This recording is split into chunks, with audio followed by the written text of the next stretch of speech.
This is Good Morning Indiana, working for you. Good morning, I'm Lauren Casey. The time right now is 4:27 on your Thursday.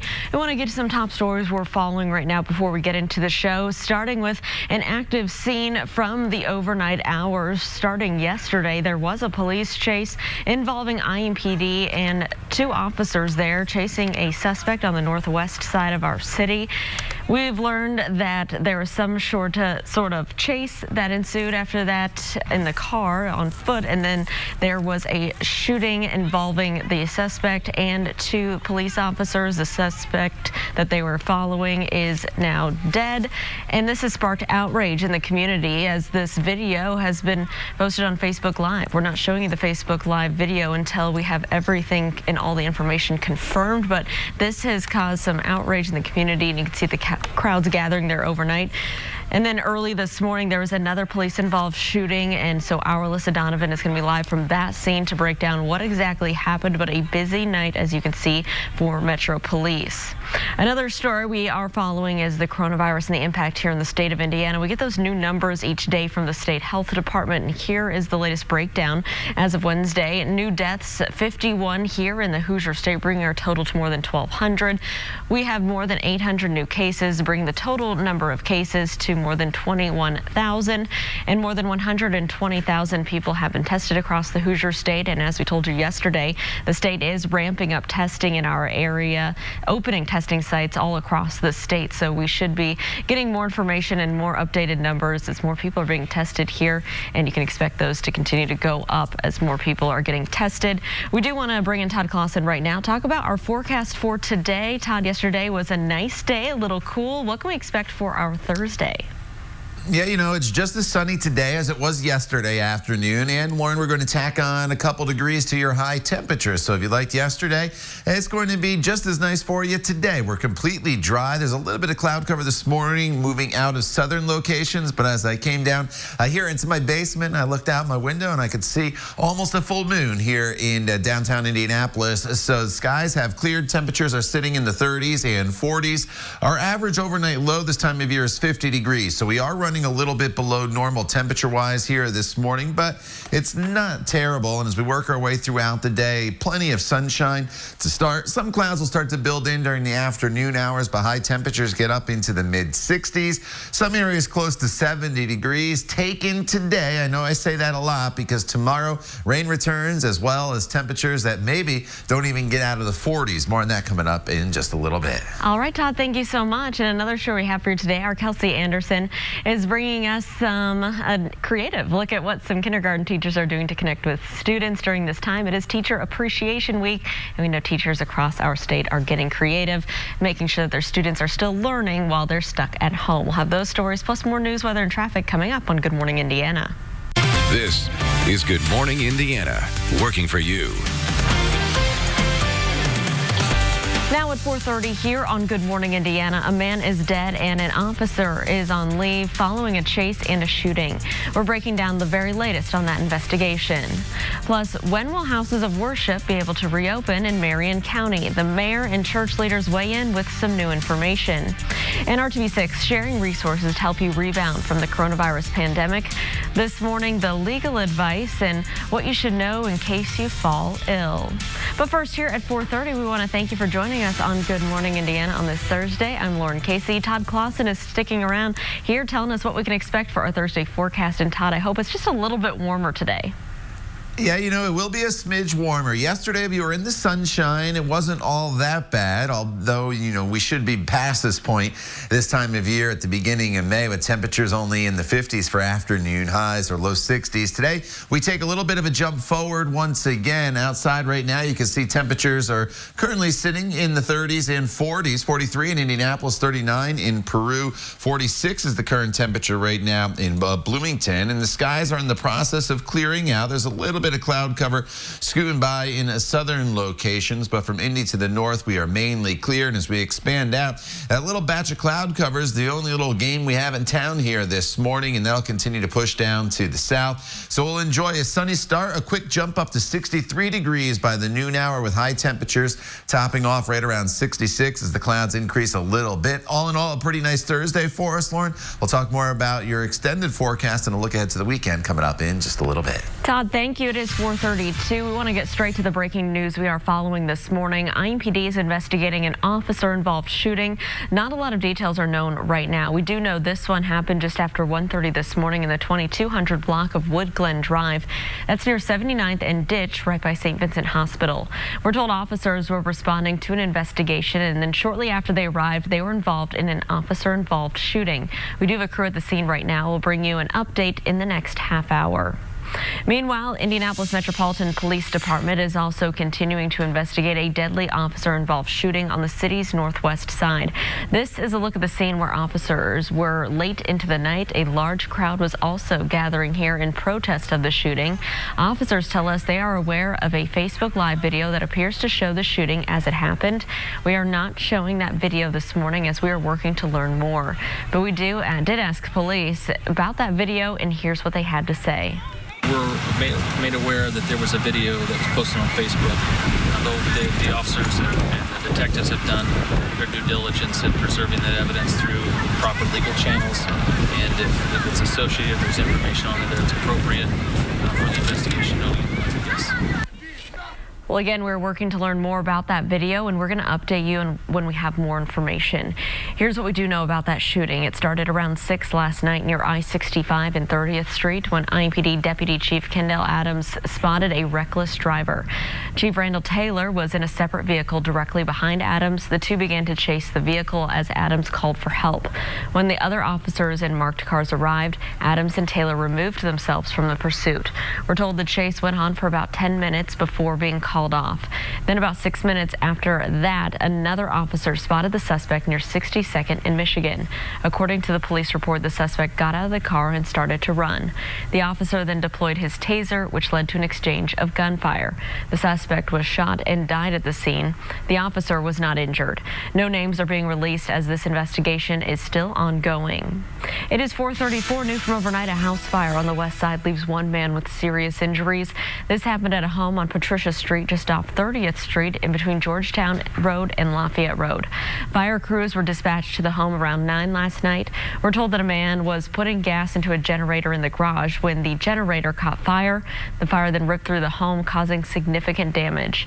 The man was taken to the hospital in serious condition. His wife was treated at the scene. 2 dogs also made it out okay. Crews say the home is a total loss. Turning now to the latest on the COVID-19 outbreak in Indiana, 51 new deaths were reported by the state yesterday. That brings the total number of Hoosier deaths to 1,264. The State Department of Health also reports 862 new cases of COVID-19. So far, 21,870 Hoosiers have tested positive for the virus. More than 120,000 people have been tested, and about 18% of them have been diagnosed with the coronavirus. Marion County accounts for most cases of COVID-19 and the deaths in our state.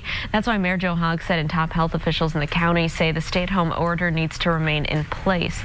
Local restrictions are in place until at least May 15th, and the director of Marion County Health Department, Dr. Virginia Kane, says following social distancing guidelines can be the difference between life and death.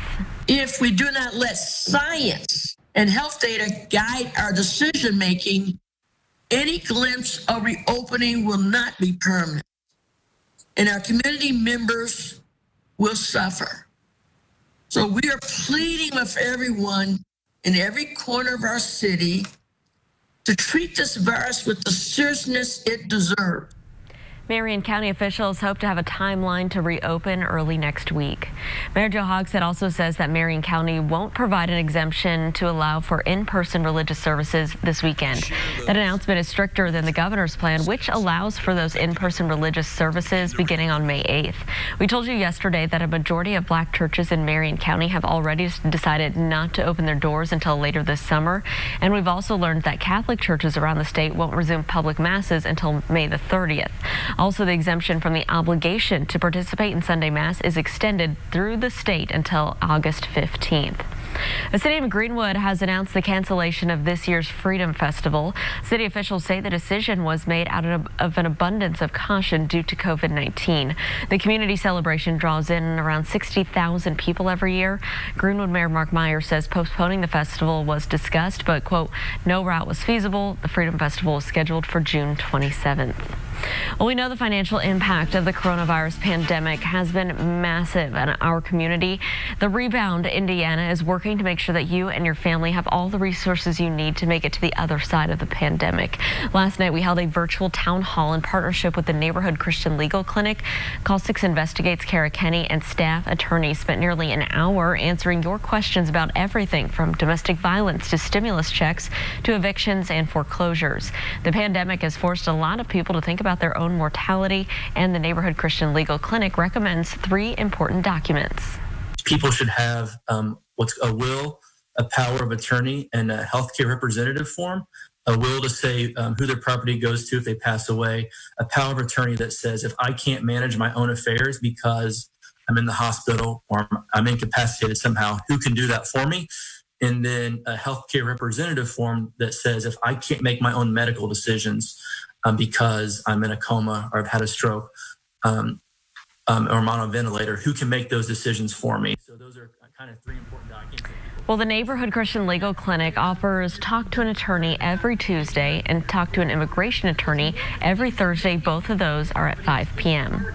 A Crawfordsville man is making sure that frontline workers know they are appreciated even from the skies. Justin Riggins recruited his family and friends to help paint a 10,000 square foot flag on a field that he owns, and they did it in just 2 hours using 30 gallons of paint. Riggins says he wanted to create something people could see from the air to remember the heroes on the front lines of the coronavirus pandemic. Pretty cool. Well, schools across the country have a new set of rules for how they handle sexual misconduct cases this fall. Straight ahead, why some are saying the rules do more harm than good. And a shocking new warning from the former head of the CDC this morning, why he says the country could see more than 100,000 coronavirus deaths by the end of this month. Todd.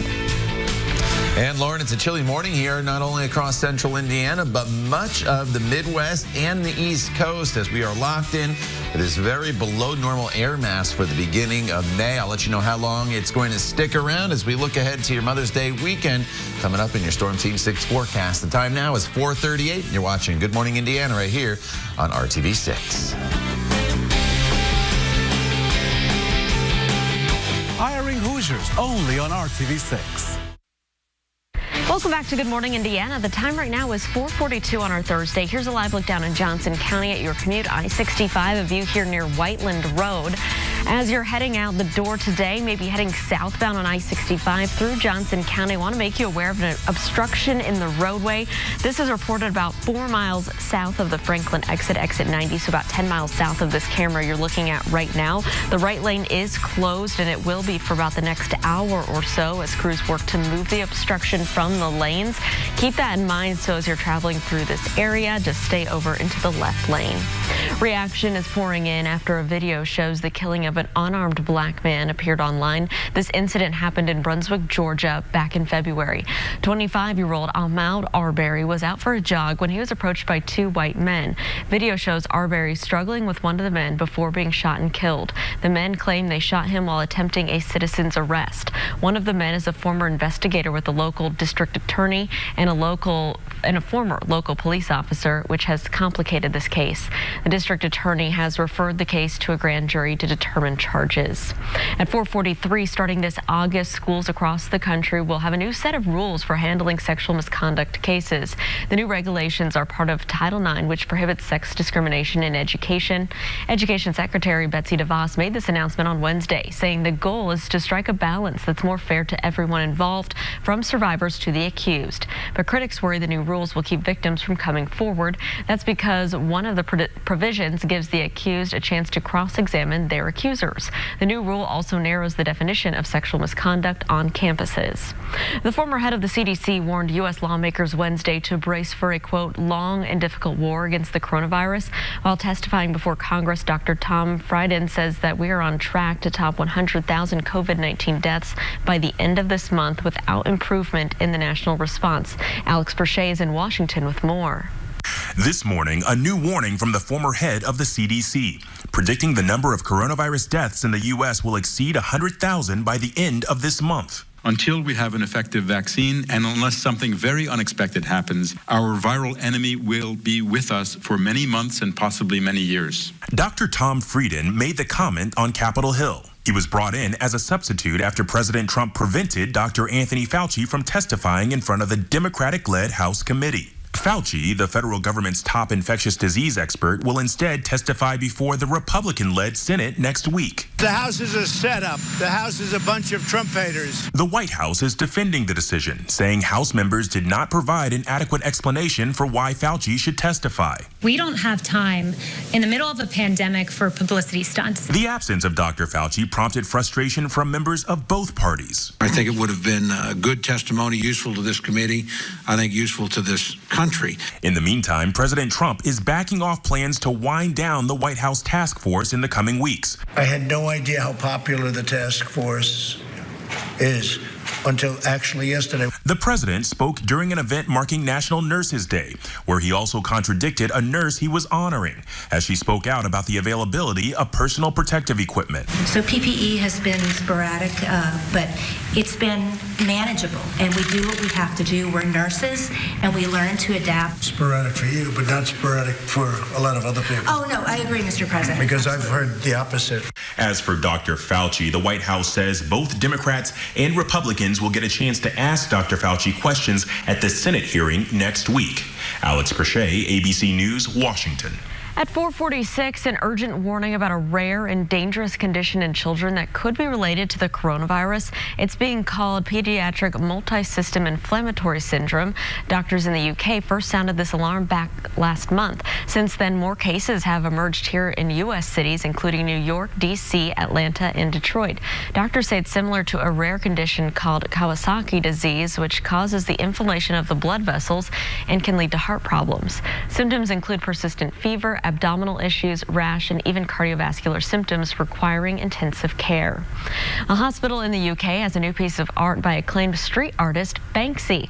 The image depicts a young boy holding up a nurse doll instead of a toy Batman and a Spider-Man left behind in a bin. The hospital plans to keep the painting through the summer before auctioning it off. Proceeds will benefit the UK's publicly funded National Health Service.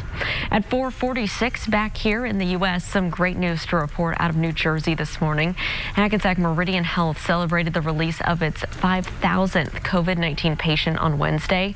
The 55-year-old man spent 26 days at JFK Medical Center in Edison, where he'd been put on a ventilator. He was wheeled out of the hospital and met with a standing ovation by the staff.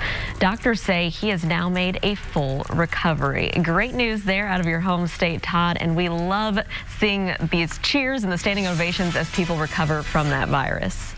Yeah, it's good to see things getting better. My sister's a charge nurse at an ER in New Jersey, and they've converted a lot of their COVID floors back to regular floors right now. So it's good to see at least some things getting better, and great news for that guy and all those other 5,000 people who have recovered there in northern New Jersey. Temperatures right now are sitting in the 30s and 40s across the area. 46 in Bloomington, a little cooler to the north up in the Peru area, 39 degrees, 36 in Richmond. So everybody's running below normal this morning, and these temperatures are cool, but not as cold as they will be come Saturday morning. More on that in just a second. A little bit of cloud cover working its way through the area this morning, but the skies have cleared in Indianapolis. The full moon's tonight into tomorrow.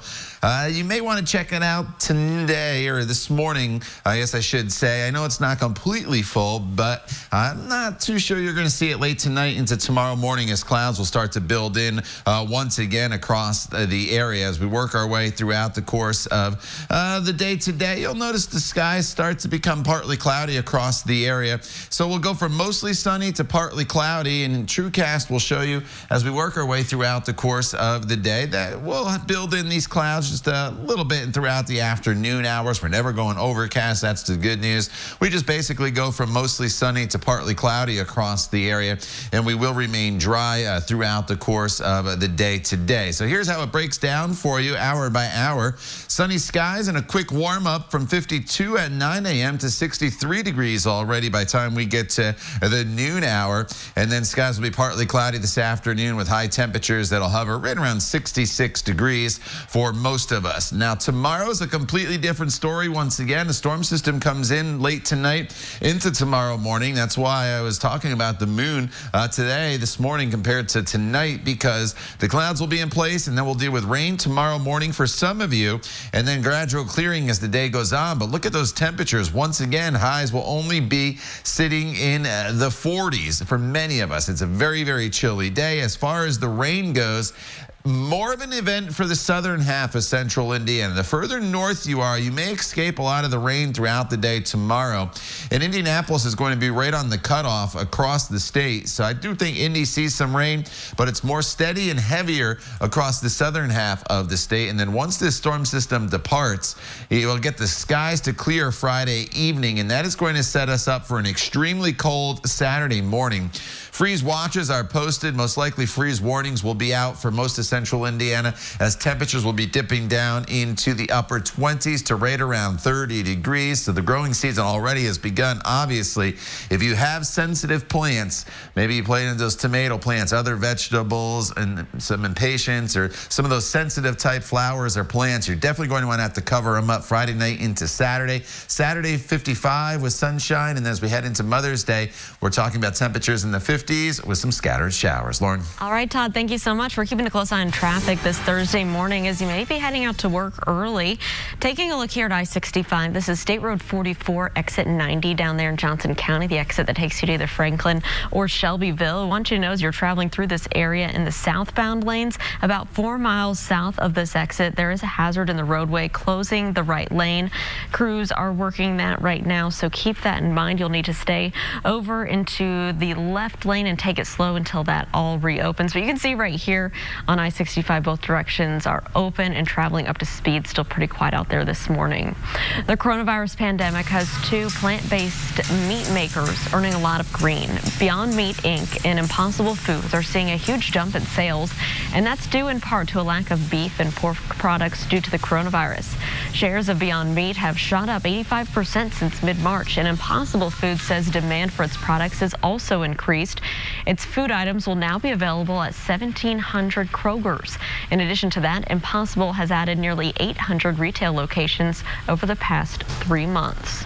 A Utah boy is getting rewarded for his mischief. Coming up, an update on the 5-year-old who was caught behind the wheel on his way to buy a Lamborghini. Can't forget that story. And coming up at 5 o'clock, we are continuing to track the very latest on 2 officer-involved shootings that took place here in Indianapolis. Our Alyssa Donovan is joining us live with more details from one of those scenes. It is 4:52. Stick around. We'll be right back.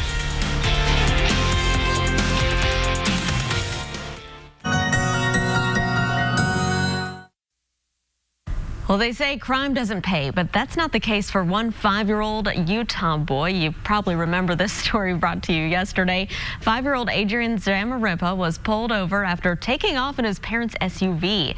Again, he's 5 years old. He told police that he was on his way to California to buy a Lamborghini with the $3 he had in his pocket. He didn't get too far, and he certainly didn't get his Lamborghini, but he did get to ride in one after his story made headlines. Yes, absolutely. I'm not encouraging kids to go out and take their parents' car and do anything else that's illegal. I'm absolutely inspired by, the principles that he displayed of success, of knowing what he wants, going after it. Well, Adrian's family says they are thankful to the officers that helped him get home and to Jeremy for working to make his dream come true. That story, Todd, just keeps getting better and better. Still impressed. A very sneaky little 5-year-old there. Right? Yeah, you got to ride on Lamborghini. Yeah. I can't say I've ever been in a Lamborghini. Me neither. He's ahead of me. He's ahead of me already. All right, outside right now we are dealing with quiet conditions, and today's going to be a good day for us as we'll have high temperatures that'll eventually get up to right around 66 degrees with a mixture of sun and clouds. We'll deal with rain showers tomorrow, a high of only 51, but most of the day tomorrow is going to be spent in the 40s. Most of those rain showers tomorrow are from Indy to the south. Saturday's a bright day, but it's a cold start. Freeze watches posted, a high eventually only up to 55 degrees. We'll talk more about this forecast in detail coming up when Good Morning Indiana continues.